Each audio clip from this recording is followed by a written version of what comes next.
Hi hello నమస్తే welcome to mister Rama media. నేను మీ anchor Ramavath. రాజకీయాల్లో ఎత్తుకు పై ఎత్తులు అన్నవి సర్వసాధారణం. గతంలో ఇందిరాగాంధీ దగ్గర నుండి, వాజ్పేయి గారి దగ్గర నుండి, నేటి నరేంద్ర మోదీ గారి వరకు, రాహుల్ గాంధీ గారి వరకు, ఇటు రేవంత్ రెడ్డి గారి వరకు, ఇటు కేసీఆర్ గారి వరకు, ఇటు వైఎస్ జగన్ గారి వరకు, ఇటు చంద్రబాబు నాయుడు గారి వరకు, అటు రాజశేఖర రెడ్డి గారి వరకు, ఇలా ప్రతి ఒక్కరు ఎవరైతే ప్రత్యర్థులు ఉంటారో వాళ్ళ మీద ఎత్తుకు పై ఎత్తులు వేస్తూ ఉంటారు. ఇప్పుడు ప్రస్తుతం ఆంధ్రప్రదేశ్ రాజకీయాల్లో మనం ఒకసారి చూసుకున్నట్టయితే ప్రస్తుతం వచ్చేసి హుందా రాజకీయాలకి స్వస్తి చెప్పారు. ఈ ప్రస్తుతం ఉన్న ఆంధ్ర రాజకీయాల్లో చూసుకున్నట్టయితే హుందా రాజకీయాలకైతే పూర్తిగా స్వస్తి చెప్పేశారు.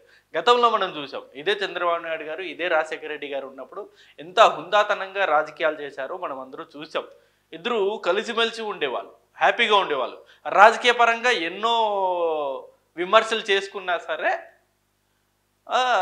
ఒకానొక సమయంలో అయినా వాళ్ళిద్దరూ ఖచ్చితంగా కలిసి ఉండేవారు గతంలో. ఇది సో అలాంటి రాజకీయాల నుండి ఇప్పుడు నువ్వా నేనా అన్న రాజకీయాలకు వచ్చేసాయి.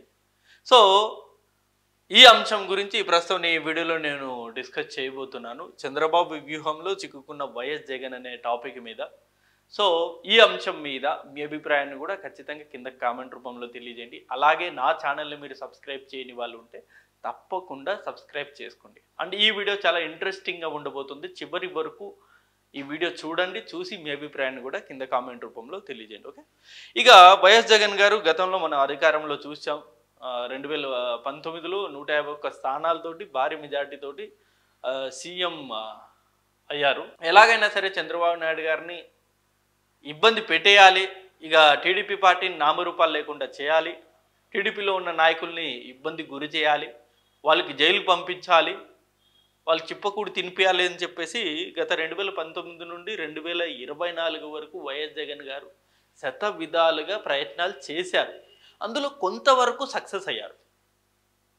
అండ్ ఇక మరీ ముఖ్యంగా చంద్రబాబు నాయుడు గారు అప్పటికే 40 ఇయర్స్ ఇండస్ట్రీ ఆయన రాజకీయాల్లోకి వచ్చి. సో ఈ 40 ఇయర్స్ ఇండస్ట్రీ పెద్ద ఆయన ఎలాగైనా సరే దెబ్బ కొట్టాలని చెప్పేసి జగన్ గారు చాలా వ్యూహాలు రచించారు ఆయన మీద. చంద్రబాబు నాయుడు గారిని ఇబ్బంది పెట్టాలని, లేకపోతే ఆయన్ని ఇరుకుని పెట్టాలని చెప్పేసి చాలా ఎత్తుకు పై ఎత్తులు వేశారు. అండ్ జాతీయ స్థాయిలో కూడా ఆయన్ని దెబ్బతీయాలనే ప్రయత్నాలు కూడా చాలా చేశారు వైఎస్ జగన్ గారు. ఎలక్షన్ ముందే ఒక స్టేట్మెంట్ ఇచ్చారు చంద్రబాబు నాయుడు గారు, మీ అందరికి గుర్తుండే ఉంటుంది. జగన్ నా ముందు పిల్లబచ్చా, వాళ్ళ తండ్రే నన్ను ఏం చేయలేకపోయాడు, ఈయన నన్ను ఏం చేస్తాడు, నన్ను అనవసరంగా గెలికాడు, నేనేంటో నా విశ్వరూపం ఏంటో గెలిచిన తర్వాత చూపిస్తాను అని చెప్పేసి చంద్రబాబు నాయుడు గారు ఒక మీటింగ్లో శపథం చేశారు, ఒక స్టేట్మెంట్ ఇచ్చారు. సో ఆ స్టేట్మెంట్ ఇచ్చిన ఆధారంగానే, దాన్ని ఫలితంగానే ఇవాళ చూస్తే వైఎస్ఆర్సీపీ పార్టీని కావచ్చు, వైఎస్ జగన్ గారిని కావచ్చు పూర్తిగా డౌన్ఫాల్ చేసే ప్రయత్నాలు జరుగుతున్నాయి. పూర్తిగా జగన్ గారి ఇమేజ్ని పూర్తిగా డౌన్ చేసేస్తున్నారు. సో అందులో ఏ అంశాల్లో ఆయన్ని డౌన్ఫాల్ చేశారో ఒకసారి మనం చూసుకున్నట్టయితే రిషికొండ ప్యాలెస్. మీరు అసలు కూటమి ప్రభుత్వం అధికారంలోకి వచ్చిన తర్వాత ఫస్ట్ బిగ్గెస్ట్ ఇష్యూ నేషనల్ మీడియాలో కూడా ఇది చాలా సెన్సేషనల్ అయిన ఇష్యూ. ఇదే ఈ రిషికొండ ప్యాలెస్. ఈ రిషికొండ ప్యాలెస్లో లోపల ఎలా ఉంది అనే ఫోటోలు, వీడియోలు బయటికి తీసుకొచ్చి మొత్తం నేషనల్ వైడ్ వైఎస్ జగన్ గారిని డ్యామేజ్ చేశారు. సో నేషనల్ మీడియాలో కూడా ఇదే అంశం అప్పట్లో చర్చల్లోకి వచ్చింది. ఇన్ని వేల కోట్ల టబ్బు ఎందుకండి, ఈ టబ్బు మీరు చూశారు కదా, ఈ టబ్బు 26 లక్షల రూపాయల టబ్బు ఎందుకు అని చెప్పేసి చాలా సెన్సేషనల్ అయిపోయింది. ఇది చాలా డ్యామేజ్ అయిపోయింది. దీనికి వైఎస్ఆర్సీపీ నుండి రకరకాల కామెంట్స్ అనేవి వచ్చాయి. రాష్ట్రపతి వస్తే ఉండడానికనో, లేకపోతే ప్రధానమంత్రి వస్తే ఉండడానికనో రకరకాల వివరణ అయితే ఇచ్చారు. కానీ ఆ వివరణ అనేది కూడా ప్రజల్లోకి వెళ్ళలేదు. రాష్ట్రపతి వస్తే ఉండడానికి ఎన్ని వేల కోట్లు, 500 కోట్లు పెట్టి ఇలాంటి ప్యాలెస్లు కట్టడం అవసరమా? ఒకవేళ వైజాగ్ రాష్ట్రపతినో లేకపోతే ప్రధానమంత్రి వస్తే ఖచ్చితంగా నేవీకి సంబంధించిన గెస్ట్ హౌస్లోనే ఉంటాడు తప్ప ఇక్కడ ఎందుకు ఉంటారు అనే క్వశ్చన్ మార్క్ కూడా వచ్చింది. సో ఈ రిషికొండ అంశం అనేది బిగ్గెస్ట్ అప్పటికి వైఎస్ఆర్సీపీ పార్టీకి బిగ్గెస్ట్ డౌన్ఫాల్ అంశంగా మారింది. సో సరే, రిషికొండ అంశం అనేది అప్పటికి ఇంకా ప్రజలు మర్చిపోతున్నారు అనుకున్న టైంలోనే ఇంకో అంశం తీసుకొచ్చేసారు, ముంబై నటి జత్వాని కేసు. ఈ ముంబై నటి జత్వాని కేసు ఎంత సెన్సేషనల్ అవుతుందంటే ఇప్పటికీ కొనసాగుతుంది. అందులో ఇన్వాల్వ్ అయిన ప్రధానంగా ఐపీఎస్ అధికారులు, 3 ఐపీఎస్ అధికారుల్ని సస్పెండ్ చేశారు.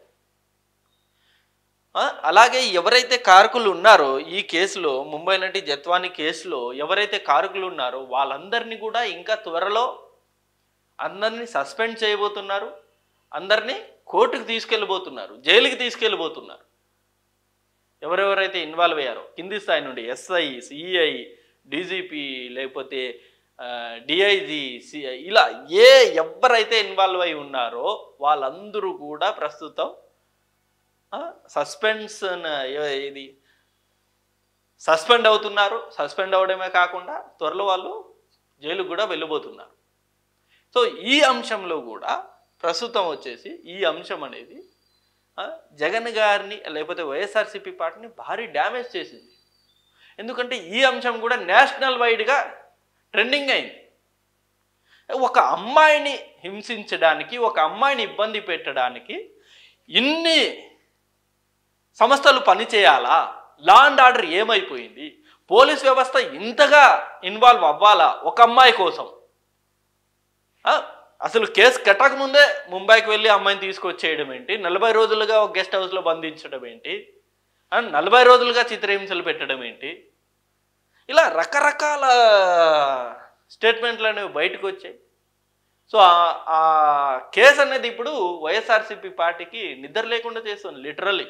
ఎందుకంటే ఇదంతా నడిపించింది వైఎస్ఆర్సీపీ పార్టీలో ఉన్న ప్రధాన సలహాదారు అని చెప్పేసి కూడా ఇప్పుడు బయట న్యూస్కి వస్తూ ఉంది. సో త్వరలో ఆ సలహాదారుని కూడా అరెస్ట్ చేసే అవకాశం ఉందనే అంశం ఇప్పుడు ప్రస్తుతం సర్క్యులేట్ అవుతుంది. సో ఇది కూడా వైఎస్ఆర్సీపీ పార్టీకి భారీ డ్యామేజ్ చేస్తుంది. నెక్స్ట్ వచ్చేసి ప్రకాశం బ్యారేజ్లో పడవలు ఇష్యూ. జత్వాని కేసు అలా కొనసాగుతూనే ఉంది. ఇంతలోపు విజయవాడకు వరదలు వచ్చేసాయి బుడమనేరు కాలువ ద్వారా.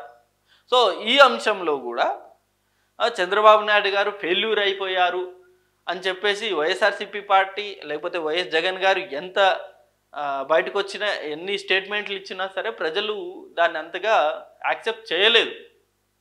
ఎందుకంటే అక్కడ ప్రకృతి వైపరీత్యం జరిగింది, దాన్ని ఎలా ట్యాకిల్ చేయాలో అది ఆలోచించాలి తప్ప ఇప్పుడు రాజకీయ విమర్శలు చేసే టైం కాదు అని చెప్పేసి అప్పటికి చాలామంది ప్రజలు దాన్ని భావించారు.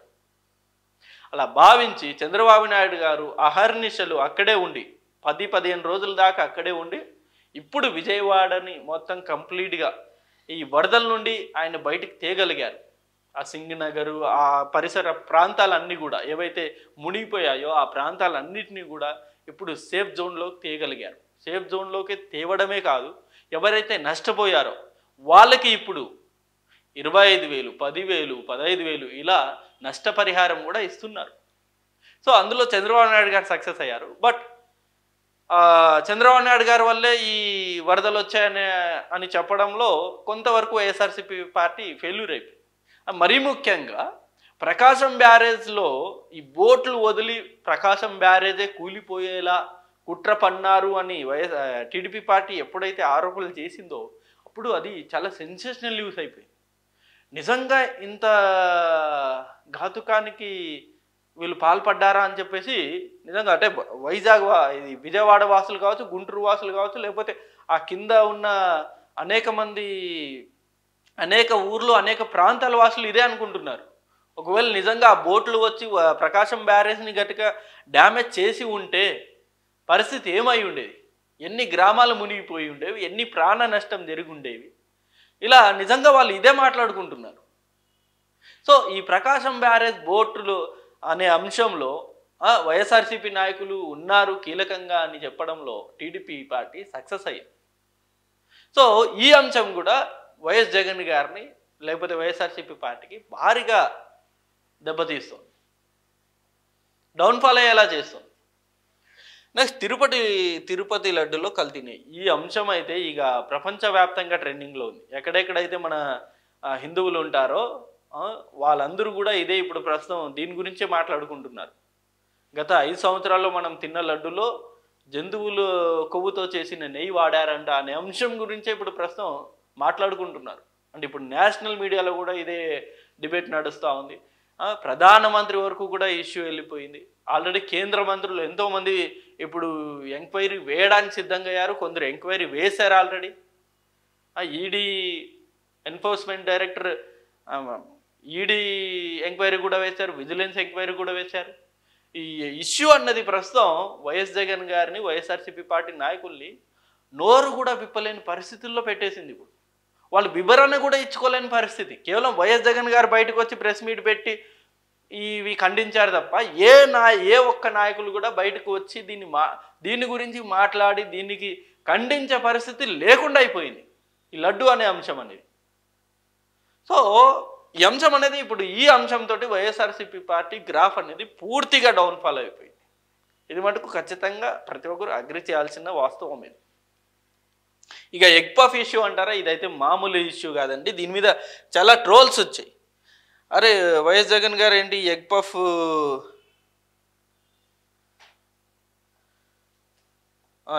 ఇష్యూ కేవలం ఎగ్ పఫ్ కోసమే 3 కోట్లు ఖర్చు పెట్టారు అని చెప్పేసి గతంలో న్యూస్ అనేది వచ్చింది. దీని మీద రకరకాల ట్రోల్స్ అనేవి వచ్చాయి. ఈవెన్ జాతీయ మీడియాలో కూడా దీని గురించి న్యూస్ అనేది వచ్చింది. ఎగ్ పఫ్ గురించి 3 కోట్లు ఖర్చు పెట్టడం ఏంది, 3,62,00,000 ఖర్చు పెట్టారంట. CMO reportedly spent 3.62 crores on egg puff over last 5 years. సంవత్సరానికి 72 లక్షలు ఖర్చు పెట్టారంట ఈ ఎగ్ పఫ్ గురించి. అంటే ఇందులో నిజం లేదని వైఎస్ఆర్సీపీ నాయకులు పేరుని నాని గారు ప్రెస్ మీట్ పెట్టి కౌంటర్ ఇచ్చినా సరే అది అంతగా జనాల్లో వెళ్ళలేదు. బట్ ఎగ్ పఫ్ గురించి ఇంత ఖర్చు పెట్టారు అని చెప్పేసి ఇప్పటికీ జనాల్లో వెళ్ళిపోయింది. జనాలు దీని గురించి కూడా ట్రోల్ చేస్తూ ఉంటారు. సో అంతలా ఈ ఇష్యూ అనేది హైలైట్ అయిపోయింది. సో ఇది కూడా వైఎస్ఆర్సీపీ పార్టీకి అలాగే వైఎస్ జగన్ గారికి భారీ డ్యామేజ్ కలిగించే అంశం. ఇక లాస్ట్ అంశం వచ్చేసి వాలంటీర్ లేకుండా పెన్షన్లు ఇవ్వడం. మనమందరూ చూసాం గత ఎలక్షన్కి 1 month 2 months ముందు ఎప్పుడైతే ఎలక్షన్ కమిషన్ వాలంటీర్ల ద్వారా పెన్షన్ ఇవ్వకూడదు ఆపేయాలి అని చెప్పేసి ఎప్పుడైతే చెప్పిందో అప్పటి నుండి మనం చూసాం వాలంటీర్ లేకుండా అసలు పెన్షన్లు ఇవ్వలేము, వాలంటీర్ లేకుండా అసలు పెన్షన్లు ఇంటింటికి వెళ్ళి ఇచ్చే సమస్య లేదు అని చెప్పేసి చాలా విమర్శలు అనేవి వచ్చాయి. ఏది ముసలి వాళ్ళని మంచం మీద నుండే తీసుకొచ్చి అక్కడ పెన్షన్ ఇప్పించడము, ఇలా రకరకాల వీడియోస్ ఫొటోస్ అన్నీ మనం చూసాం. సో వాలంటీర్లు లేకుండా పెన్షన్ అనేది ఇవ్వలేము, కేవలం వాలంటీర్ల మీద కక్షతోటే చంద్రబాబు నాయుడు గారు ఈ కంప్లైంట్ ఇచ్చారు, ఆ కంప్లైంట్ ఆధారంగానే ఈసీ స్టేట్మెంట్ ఇచ్చింది అని చెప్పేసి అప్పట్లో వైఎస్ఆర్సీపీ పార్టీ విమర్శలు చేసింది. సో ఈ విమర్శలన్నీ చెక్కపెడుతూ కూటమి ప్రభుత్వం గెలిచిన తర్వాత ఇప్పటికి కూడా 3 నెలలు కంప్లీట్ అయ్యింది. ఈ 3 నెలల్లో కూడా వాలంటీర్ లేకుండానే పెన్షన్ అనేది ఇస్తున్నారు. ఇందులో చంద్రబాబు నాయుడు గారు చాలా స్పష్టంగా చెప్పారు. ఫస్ట్ మంతే వాలంటీర్ లేకుండా పెన్షన్ ఇవ్వలేమని గతంలో వైఎస్ జగన్ గారు చెప్పారు కదా, ఇప్పుడు నేను ఎలా ఇస్తున్నాను వాలంటీర్స్ లేకుండా అని చెప్పేసి చంద్రబాబు నాయుడు గారు చాలా స్పష్టంగా చెప్పారు. సో ఇన్ని అంశాల్లో వైఎస్ జగన్ గారిని వైఎస్ఆర్సీపీ పార్టీని భారీగా డ్యామేజ్ చేస్తున్నారు చంద్రబాబు నాయుడు గారు, కూటమి ప్రభుత్వం.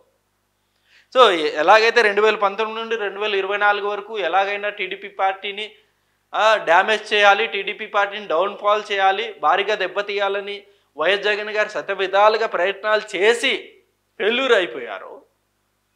అదే అంశంలో చంద్రబాబు నాయుడు గారు ఇప్పుడు సక్సెస్ అవుతున్నారు. ఇంటర్నేషనల్ లెవెల్లో వైఎస్ జగన్ గారి ఇమేజ్ని డ్యామేజ్ చేస్తున్నారు, చేయగలుగుతున్నారు. సో ఎత్తుకు పై ఎత్తులో ప్రస్తుతానికైతే చంద్రబాబు నాయుడు గారు వేస్తున్న ఎత్తులకి నిజంగా జగన్ గారికి కూడా అంతు చిక్కడం లేదు. నెక్స్ట్ ఏ అంశం బయటకు వస్తుందో ఇప్పటికీ తెలియని పరిస్థితి. ఫస్ట్ ఏమో రిషికొండ బయటకు వచ్చింది, తర్వాత జత్వానీ కేసు బయటకు వచ్చింది, తర్వాత ప్రకాశం బ్యారేజ్లో ఈ బోట్ల ఇష్యూ అంటే వైసీపీ వాళ్ళే చేశారని చెప్పారు. ఆ తర్వాత ఇప్పుడేమో అసలు సెన్సేషనల్ లడ్డూలో కల్తీ జరిగిందనే న్యూస్ బయటకు వచ్చింది. ఆ తర్వాత ఎగ్ పఫ్ అనే అంశం కూడా చాలా సెన్సేషనల్ అయింది. ఇలా రకరకాలుగా వైఎస్ఆర్సీపీ పార్టీని, వైఎస్ జగన్ గారిని డ్యామేజ్ చేస్తూనే ఉన్నారు. వైఎస్సీపీ పార్టీ డ్యామేజ్ అవుతూనే ఉంది. సో భవిష్యత్తులో ఇంకెన్ని బయటకు వస్తాయో కూడా తెలియని పరిస్థితి. సో మరి ఇది అంశం.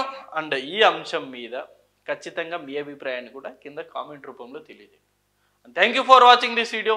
Thank you.